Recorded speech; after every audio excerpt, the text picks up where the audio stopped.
বাংলাদেশ বাংলাদেশ বাংলাদেশ আপোষটা সংগ্রাম সংগ্রাম সংগ্রাম দালালি না রাজপথ রাজপথ রাজপথ ক্ষমতা না জনতা জনতা জনতা ইনকিলাব ইনকিলাব জিন্দাবাদ জিন্দাবাদ।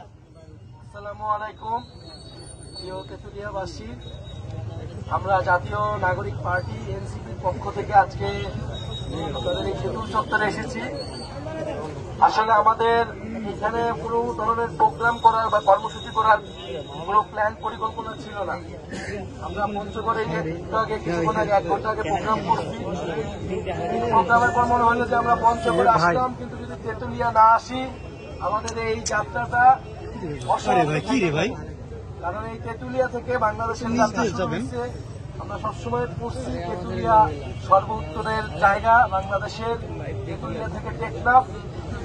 এই কারণে আমরা তেঁতুলিয়া আসছি এবং এই বিখ্যাত তেঁতুল চত্বরে আপনাদের কাছে আসছি,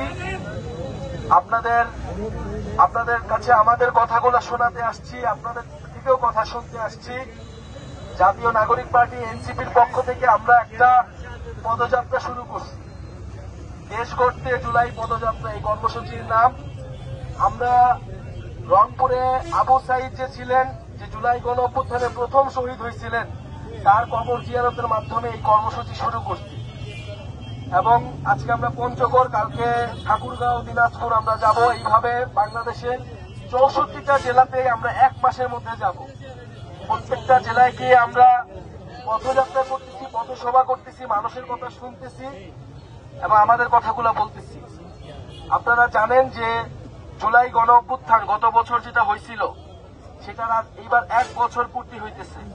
সেই 1 বছরের পূর্তি উপলক্ষেই আমাদের এই কর্মসূচি। কারণ আমরা মনে করছি যে এই যে একটা বড় অভ্যুত্থান হইল এবং একটা স্বৈরাচারের পতন ঘটল, এখন এই বাংলাদেশটাকে নতুন করে আমাদের গড়তে হবে। কারণ বাংলাদেশ যদি আরেকটা স্বৈরাচার আসে, আগের মতোই সব সিস্টেম চলমান থাকে, আগের সিন্ডিকেট থাকে, আগের দুর্নীতিবাজ থাকে, জাস্ট মানুষ বদলাইলো কিন্তু সিস্টেম একই থেকে গেল, তাইলে এইটা জনগণের কোনো উপকারে আসবে না, মানুষের কোনো উপকারে আসবে না। কিন্তু আমরা মনে করি আমাদের যে ভাইয়েরা শহীদ হয়েছিল, যে বোনেরা শহীদ হয়েছিল, আপনারা দেখছেন কত নির্মম ভাবে গুলি করে মারছে, লাশ আগুনে পুড়াই দিচ্ছে। এই এত মানুষ জীবন দিছিল, রাস্তায় নেমে এসেছিল এই দেশটার উপকারের জন্য, এই দেশটার মঙ্গলের জন্য, মানুষের জীবনের যাতে পরিবর্তন হয় সেই পরিবর্তনের জন্য। শুধুমাত্র ক্ষমতার জন্য, স্বার্থের জন্য তারা কিন্তু কেউই নামে নাই, আমরাও নামি নাই। ফলে এই যে এতগুলো মানুষ শহীদ হইল, জীবন দিল, তাদের রক্তের প্রতি ঋণ শোধ করার জন্য আমাদেরকে এই দেশের জন্য কাজ করতে হবে। ফলে আমরা একটা নতুন রাজনৈতিক দল গঠন করছি। খুবই অল্প কয়েকদিন হয়েছে, 4 মাস মাত্র হয়েছে। আমরা এই 4 মাসের মধ্যে মানুষের অভূতপূর্ব, মানুষের আপনাদের কাছ থেকে আমরা অনেক সাড়া পাইতেছি। আমরা দেখতেছি যে মানুষ নতুন নেতৃত্ব চায়, মানুষ তার সমস্যার কথাগুলা বলতে চায় এবং এই সমস্যার সমাধান করবে, এরকম একটা নেতৃত্ব চায়।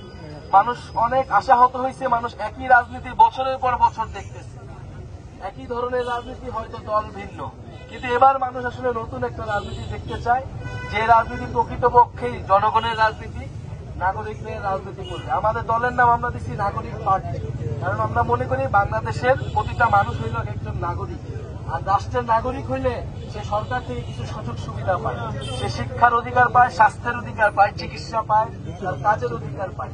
এই অধিকার যতদিন না পায় ততদিন সে না নাগরিক থাকে না, সে গোলাম থাকে, সে প্রজা থাকে। আপনারা জানেন যে গত 16 বছর এই বাংলাদেশে কিন্তু এই ভারত, এই দিল্লি, এই শেখ হাসিনাকে বসায় বাংলাদেশের স্বার্থ বিরোধী সকল চুক্তিগুলা করছে।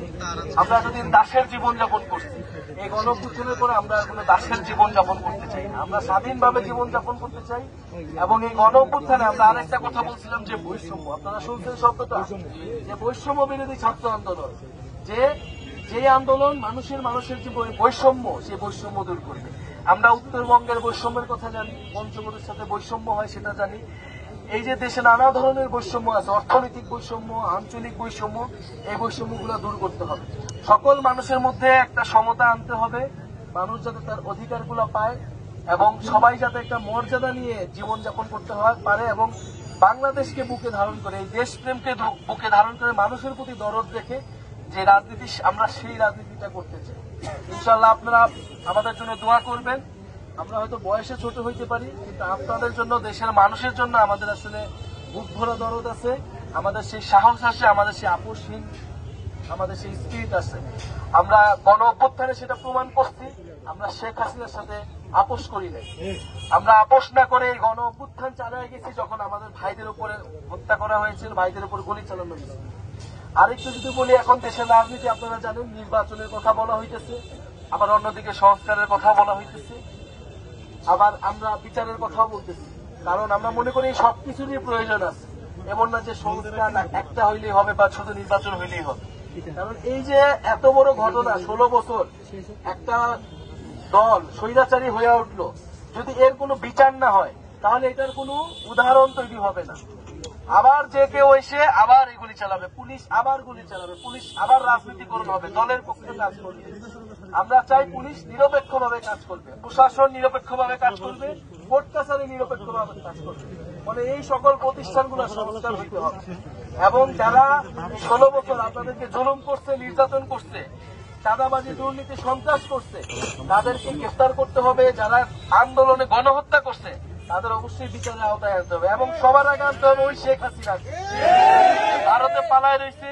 এইখানে 1000 মানুষকে হত্যা করে সে ভারতে যা পালায় রয়েছে, ভারত তাকে এখনো আশ্রয় দিয়ে রাখছে। ফলে আবার অবশ্যই ভারত সরকারকে চাপ দিয়ে শেখ হাসিনাকে ফেরত এনে কঠোরতম কঠোর শাস্তির আওতায় আনতে হবে। বিচার, সংস্কার, এবং আমরা আরেকটা কথা বলি যে নতুন সংবিধান লাগবে। এই যে সংবিধান ছিল, একটা মুজিববাদী সংবিধান, এটা আওয়ামী লীগের সংবিধান ছিল। এটা বাংলাদেশের জনগণের সংবিধান না, এটা ভারতের চাপায় দেওয়া একটা সংবিধান 72 সালে হয়েছে এবং যুগের পর যুগ এটা বাংলাদেশে রয়ে গেছে। মানে আমাদের এই গণ অভ্যুত্থানের পরে একটা নতুন সংবিধান করতে হবে। সেই সংবিধানের জন্য আমাদের নির্বাচন দিতে হবে। পরে বিচার, সংস্কার এবং সংবিধান, এই 3 দাবিতে, এবং এটা বৈষম্যহীন এবং গণতান্ত্রিক বাংলাদেশের জন্যই আমাদের এই দল এবং আমাদের এই পদযাত্রা 64 জেলায় চলমান থাকবে। আমরা 3রা আগস্ট এটা ঢাকায় শেষ করব শহীদ মিনারে।